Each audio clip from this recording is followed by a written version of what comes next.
meus amigos, sigamos aqui no nosso curso Academia da Vida para que vocês possam tomar posse da saúde de vocês e que estejam realmente preparados aí para não serem manipulados pela mídia em um monte de coisa. Então, estamos aqui dando sequência. Eu tenho falado para vocês, para aqueles que não assistiram, eu sugiro voltar lá, assistir todas as aulas desde o início, para que vocês entendam, inclusive, qual é a nossa proposta. Fato é que hoje eu queria trazer para vocês um pouco sobre diabetes tipo 2, já que ela é, sem dúvida, um dos grandes fatores associados a esse processo inflamatório sistêmico. O diabetes tipo 2, diferente de outros tipos de diabetes, tem um forte componente genético, mas tem um forte componente associado aos hábitos de vida. O diabetes, as pessoas pensam que o diabetes tudo é igual, e existem vários subtipos diferentes e entre eles, basicamente, a variação é muito grande em termos, são doenças completamente diferentes, cujo resultado final será completamente diferente, dependendo da forma, de que tipo que você tem, a forma que você leva, você faz o seu tratamento, a forma como você encara a doença, os resultados finais são muito diferentes, tá? De uma forma resumida, temos que falar de dois tipos aqui. Um bem mais raro de acontecer, que é o chamado tipo 1, está associado a uma imunidade e uma destruição das células beta do pâncreas que produzem insulina.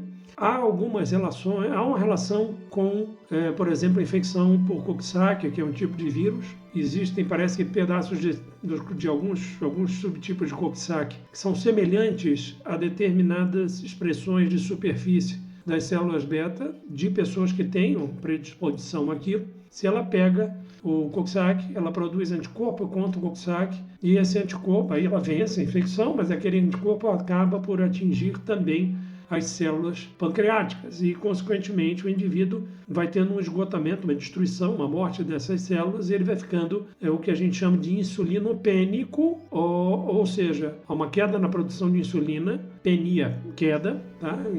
Insulinopênico, até que chega um momento em que ele fica completamente sem insulina e esse indivíduo vai ter que fazer aplicações de insulina o resto da vida. Esses pacientes tendem a acontecer bem mais cedo, tá? Excepcionalmente pode acontecer de forma mais tardia, mas normalmente isso é mais cedo. E esses pacientes, infelizmente, por acometer pacientes jovens, muitos são extremamente revoltados em relação a isso e simplesmente não se cuidam. Vocês vão ver, eu vou falar basicamente quais são as consequências desse diabetes não controlado. E como ele não tem insulina, a quantidade é muito baixa. A gente verifica quanto ele produz através da dosagem do peptídeo C. Você vai ver basicamente zerado o peptídeo C em muitos desses pacientes e não respondendo. Quando você come algum carboidrato, não há liberação de insulina. Esses pacientes vão precisar usar injeções de insulina para o resto da vida. Existem alguns tratamentos como bomba de infusão, mas eu não vou me aprofundar aqui, não é realmente o meu foco. O problema é que é muito difícil fazer esse controle, a variação glicêmica é muito grande nesses pacientes. São pacientes que, se ficarem sem insulina, entram em cetoacidose grave, que é um quadro gravíssimo de diabetes, em coma, com risco de vida.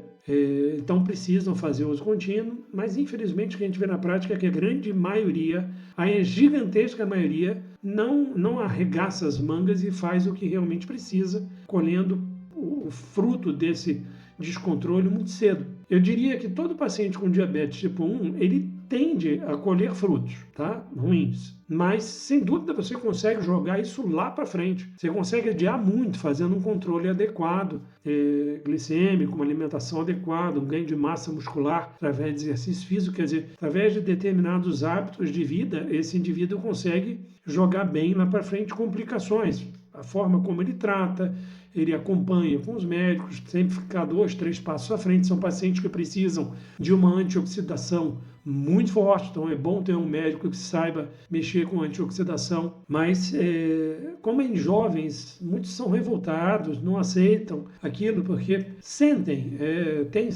cansaço, perda de massa muscular, há um quadro psicológico um tanto quanto depressivo em relação ao estudo, mas não é o suficiente, muitas das vezes, para fazê-lo levantar e começar a se tratar. O resultado é que eles abreviam muito o tempo de vida nesse sentido. Se fizer direito, tem condição de viver muito tempo, com uma boa qualidade de vida.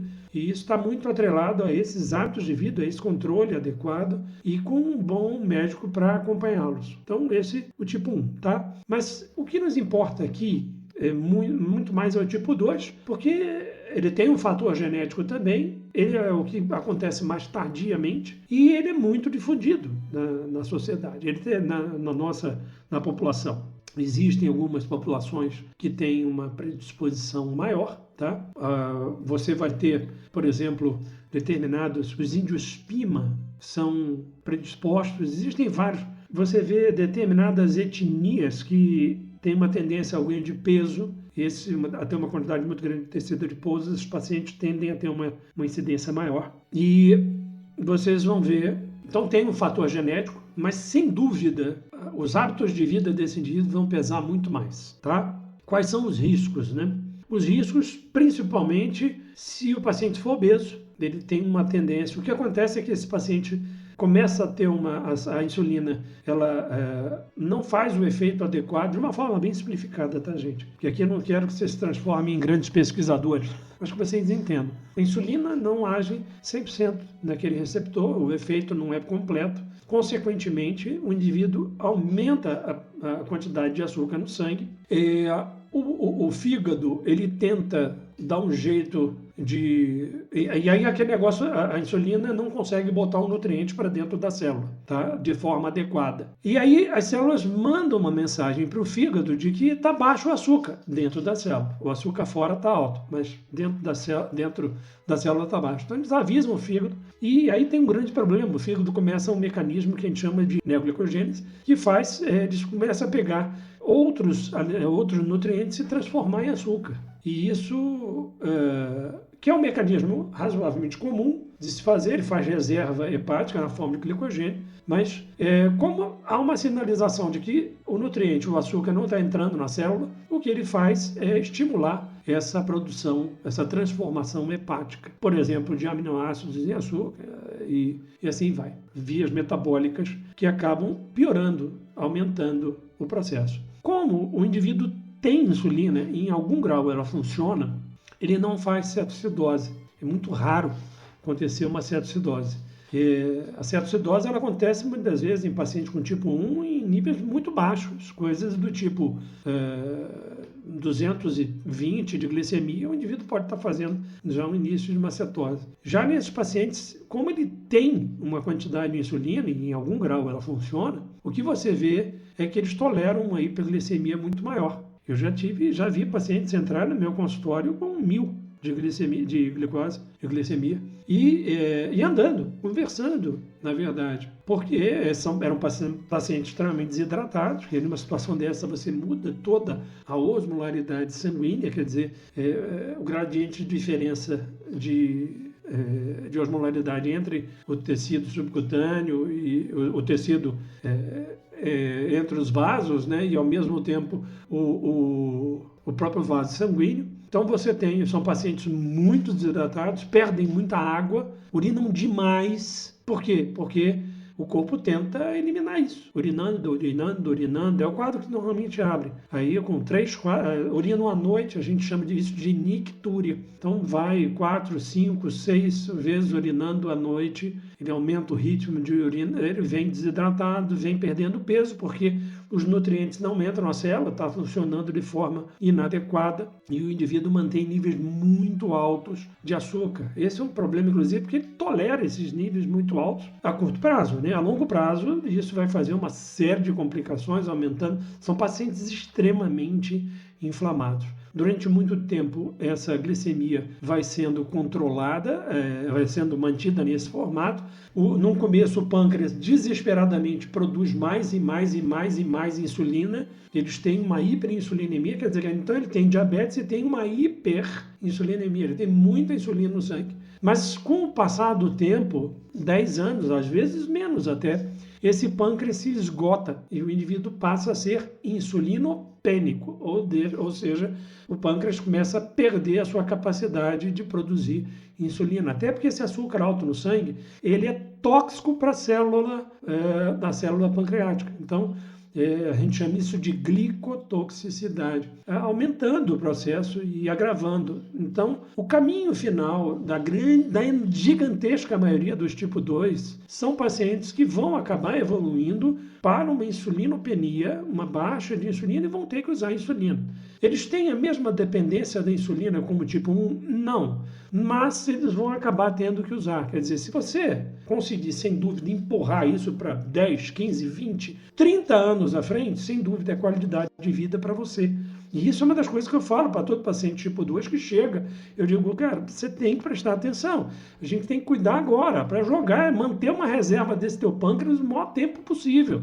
E fazer essa insulina funcionar direito. E aí é que eu vou começar a ensinar vocês como fazer essa insulina funcionar direito. Porque esses pacientes são pacientes extremamente inflamados. Tudo aquilo que eu falei até agora, a coisa é muito mais grave nesses pacientes. Bom, então começamos aqui o tipo 2, eu quero que vocês, se possível, assistam as aulas anteriores para estarem bem preparados, e o nosso caminho é longo aqui para frente, e eu peço a sua colaboração, comentando, curtindo e compartilhando. Outras pessoas precisam aprender isso, gente. Quantas pessoas morrem todos os anos por falta de entendimento sobre isso, o preço que elas vão pagar. E eu vou falar para vocês o preço se não se cuidar. Então, esteja comigo, me ajude a levar isso para mais pessoas. E isso é um trabalho seu. Levar para mais pessoas é um trabalho seu, tá bom? Não perca a próxima aula. Um grande abraço.